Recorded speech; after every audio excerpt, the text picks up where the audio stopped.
Assalamualaikum warahmatullahi wabarakatuh. Selamat pagi Sobat Hebat Masa Surba dan pemirsa channel YouTube Masa Surba. Kembali lagi bersama saya Bu Zidna Al-Azizah Rosofa dalam cerita inspirasi pagi. Kali ini Ibu akan bercerita tentang pentingnya ikhlas dalam berdoa. Apa itu maksudnya? Di sini Ibu akan mengisahkan cerita tentang seorang perempuan. Dia memiliki mimpi yang indah, mimpi yang panjang ketika ingin melanjutkan studinya. Di sini dia dihadapkan antara keinginannya dan keinginan orang tua. Nah, suatu saat dia berkeinginan untuk melanjutkan sekolah S2 di Jogja. Tetapi orang tuanya ingin ia melanjutkan studinya yang selinier, yaitu dengan melanjutkan studinya yaitu tentang guru. Perempuan ini bingung saat itu karena kesempatan untuk belajar di Jogja begitu besar, tetapi dia juga tidak bisa tidak menghiraukan keinginan orang tuanya. Nah, suatu saat ketika dia ingin tes S2 dan orang tuanya menginginkan dia untuk melanjutkan studi di bidang keguruan, perempuan ini bingung dan bersusah hati.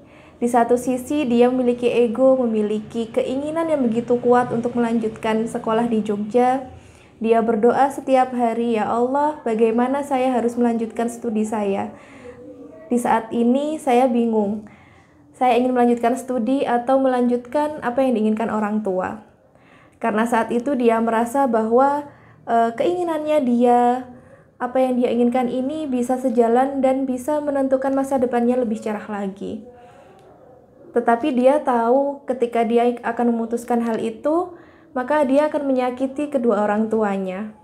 Lalu dia berdoa, "Ya Allah, jika suatu saat nanti saya ini melanjutkan studi S2, jika dengan melanjutkan studi S2 saya ini menjadi seseorang yang lebih sombong, menjadi seorang yang tidak baik di matamu, di mata engkau, dan di mata kedua orang tua saya, maka tidak perlu engkau lanjutkan lagi keinginan saya ini. Biarkanlah keinginan kedua orang tua saya ini membuat saya lebih bahagia, membuat saya lebih tenang, kedua orang tua saya juga lebih tenang." Lalu kemudian doa yang awalnya dia selalu mendoakan, "Ya Allah, saya ingin sekolah di Jogja, izinkanlah saya belajar di sana. Ya Allah, saya ingin nanti keinginan saya di masa depan, saya ingin bekerja ini dan itu, saya ingin membahagiakan kedua orang tua saya dengan cara saya yang seperti ini."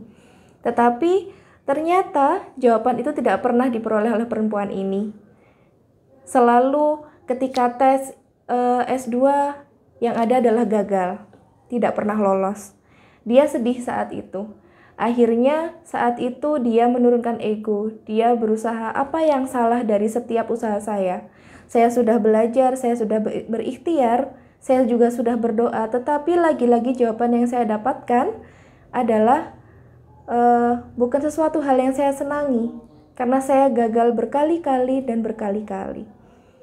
Akhirnya suatu saat dia berdoa, seperti yang sudah Ibu ceritakan di awal tadi. Dia berdoa, "Ya Allah, saya memiliki dua pilihan ini. Satu sisi minggu depan saya tes S2. Tetapi jarak 1 minggu lagi saya tes untuk studi yang diinginkan kedua orang tua saya. Jika salah satu pilihan jatuh pada keinginan kedua orang tua saya dan pilihan itu adalah pilihan yang ternyata membahagiakan kedua orang tua saya, insya Allah saya rela, saya ikhlas.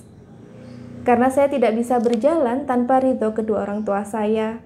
Dan saya juga tahu bahwa ridhomu itu berada juga di ridho orang tua saya." Nah, anak-anak, di sini perempuan ini tiap hari berdoa seperti itu.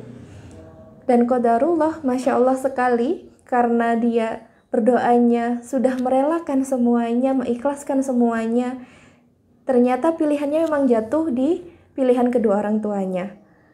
Dan studinya berjalan dengan baik. Dan saat ini yang dia jalani menjadi suatu hal yang lebih mudah, pekerjaan lebih mudah, bagaimana dia bersosialisasi pun juga lebih mudah. Ternyata Allah pernah berfirman anak-anak dengan tentang keikhlasan dalam doa ini di surat Al-A'raf ayat 29. A'udzu billahi minasyaitonir rajim. Bismillahirrahmanirrahim. Fariqan hada wa fariqan, mohon maaf. A'udzu billahi minasyaitonir rajim. Bismillahirrahmanirrahim. Qul amara rabbi bil qist wa aqimu wujuhakum 'inda kulli masjidin wad'uuhu mukhlishina lahuddin kama bada'akum ta'udun. Yang artinya, katakanlah, Tuhanku menyuruhku berlaku adil. Hadapkanlah wajahmu kepada Allah pada setiap sholat dan sembahlah Dia dengan mengikhlaskan ibadah semata-mata dengan hanya kepadanya. Kamu akan dikembalikan kepadanya sebagaimana kamu diciptakan semula. Dari Abdullah ibnu Abbas radhiyallahu anhu berkata bahwa suatu hari saya duduk di belakang Rasulullah Shallallahu Alaihi Wasallam, lalu beliau bersabda kepada saya, "Wahai pemuda, saya akan mengajari kamu beberapa kalimat. Peliharalah Allah, suruhan dan larangannya, niscaya Allah memeliharamu. Peliharalah Allah, tentulah engkau mendapatinya di hadapanmu. Apabila engkau memohon sesuatu, mohonlah kepada Allah, dan apabila engkau meminta sesuatu pertolongan, mintalah kepada Allah. Ketahuilah, walaupun berkumpul seluruh umat untuk mendatangkan suatu kemanfaatan untukmu, tidaklah mereka itu dapat berbuat apa-apa kecuali sekedar yang Allah tetapkan untukmu. Dan jika berkumpul pula seluruh manusia untuk mendatangkan suatu kemelaratan atau kesusahan kepada engkau, tidak juga mereka itu sanggup berbuat apa-apa, melainkan hanya sekedar yang Allah telah tetapkan terhadapmu. Telah diangkat kalam atau mata pena, dan telah kering segala lembaran tulisan." Hadis riwayat Tirmizi dan disahihkan oleh Albani. Nah anak-anak, dari ayat tadi dan juga dari hadis tadi, ternyata ketika kita berdoa penting sekali untuk ikhlas. Kita meluruhkan ego, kita meluruhkan amarah, dan ternyata Masya Allah sekali jalannya begitu indah, begitu tenang di hati perempuan ini. Dan insya Allah apa yang kita harapkan, apa yang kita inginkan, bahkan jauh didapatkan lebih dari yang kita bayangkan. Nah anak-anak, semoga apa yang Ibu sampaikan ini bermanfaat untuk kalian. Ibu akhiri, wassalamualaikum warahmatullahi wabarakatuh.